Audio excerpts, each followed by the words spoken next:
Good evening, everyone. My name is Andrew Hill. I'm a principal with Diet and Patio. We're the planning and design firm that's assisting the city with the 2040 general plan update.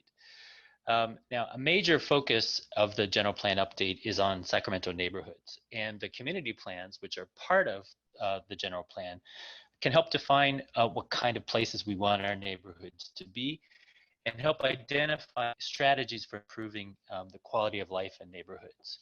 So as Nicole said, tonight we're launching a self-guided workshop that's focused on key strategies for Sacramento's community plan areas.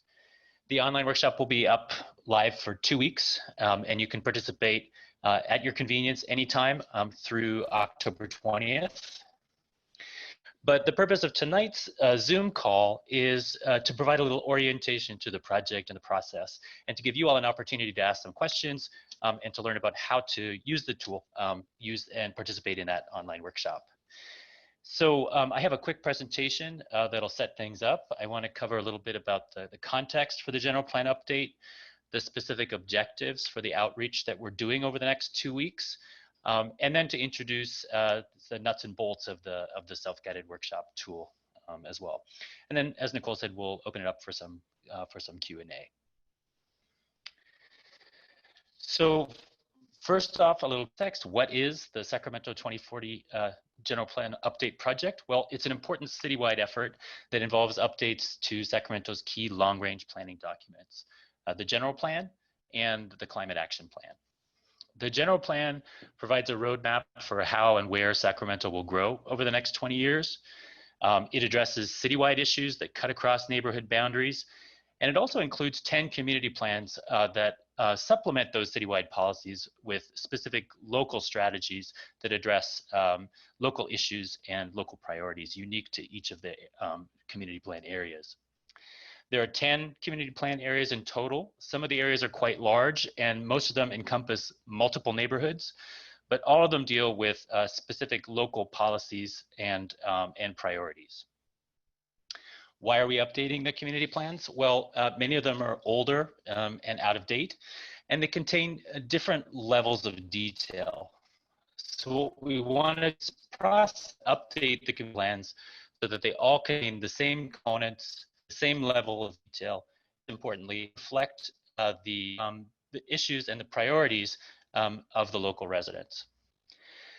At the end of the day, we're hoping to come up with 10 community plans that really define the kind of places we want our neighborhoods to be and identify strategies for improving neighborhood quality of life. These community plans will really set priorities and guide future neighborhood planning efforts. One thing to note is while Sacramento has a lot of great neighborhoods, about a quarter of the city's census tracts are designated as disadvantaged communities. And this means that there are higher rates of poverty, pollution, or poor health conditions.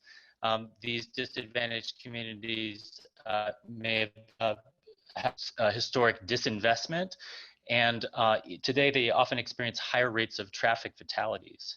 And so in updating the community plans, we can help to identify strategies that will make all Sacramento neighborhoods safe, equitable places to live.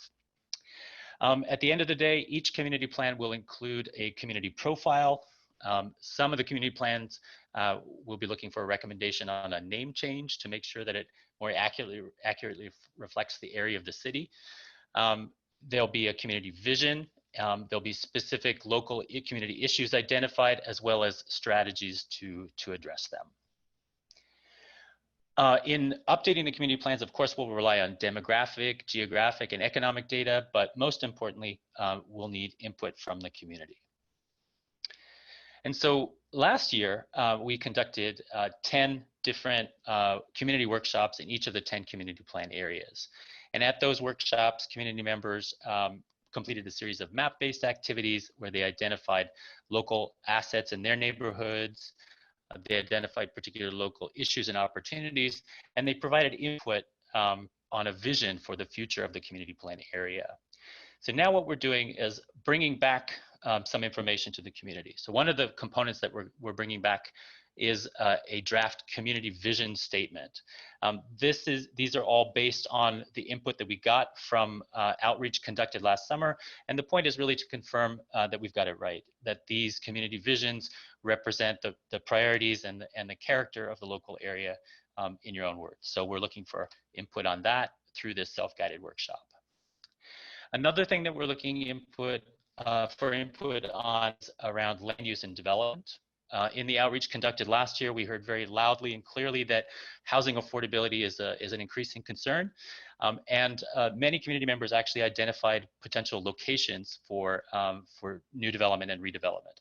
And so in this self-guided workshop, we are introducing some potential strategies that can help address those issues of affordability and promote development in the locations that community members identified last year. And so we're looking for input on those strategies as well. In terms of mobility, we know that transportation safety, bicycle infrastructure, and reliability of transit are top of mind issues. And so what we're doing is through the self-guided workshop, presenting some strategies that can address those and address those particular issues. And we're looking for feedback on those from you through this self-guided workshop. And then the fourth topic that we're talking about has to do with access to parks. It was identified as a priority last summer. The goal would be to make sure that every neighborhood, in every neighborhood of Sacramento, you have a park within easy walking distance from home. We've done some mapping to show what park access looks like today, and we can see that in many areas of the city that access does exist, but there are some places where you can't walk to a park within 10 minutes of home, either because there isn't a park there, or because there may be some sort of barrier preventing you from walking there easily. And so through the workshop, we've identified some strategies that can improve parks access, and we're looking to hear from you if those are in line with expectations. The self-guided workshop can be accessed through the web at the top of the screen here, plansacramento.com. When you click on that, when you go to that website, you'll arrive at a landing page. You can see at the top right of the landing page, there's an orientation video that talks a little bit about the context and the objectives for the outreach. Below that, there's a map, so you can find, if you don't know, which community plan area your neighborhood is in. And then you can select that community plan area, and it'll take you to the self-guided workshop. Another important thing you can access from that landing page is an opportunity to provide input for the city's housing element. That's an 8-year housing strategy that seeks to provide the needs for the housing needs of everyone in the community. And so there's an opportunity to learn more about that process and provide input on that as well. So there's 10 self-guided workshops, one for each community plan area. And there are 4 topics covered in each of those self-guided workshops. The first is, as I said, on the vision statement, also about land use and development, about mobility and parks. And there's an opportunity to look at each of these issues through the lens of environmental justice and equity as well. Using the tool, there's some instructions at the top of each page. Again, when you click through, for example, if you click through to North Natomas, you can watch that orientation video again. There's some instructions. If the print is too small, you can zoom in or zoom out. If you see a camera icon, that means there's a specific video that you can watch, and it'll tell you what you're seeing on the maps and what sort of input we're looking for. And then when there's some specific questions, if you click on the comment icon, you can provide your specific input. So as I say, there's 4 components. Each of them has its own page. At the top, you can click on that video to learn about what you're seeing on the maps. And then at the bottom, you click on that icon to comment and leave your input. Through this process over the next 2 weeks, we're looking to get your input to help refine and clarify the priorities and the key strategies for each community plan area. We'll take on board that feedback, and it'll then be presented to city decision makers this fall. We're planning to go to the Planning and Design Commission and present on November 12th, and then to the City Council on December 1st.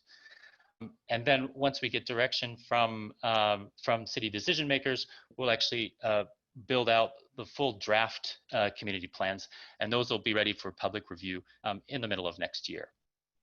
So that is a very quick look at the context for the project, the objectives for the outreach, and an introduction to the tool.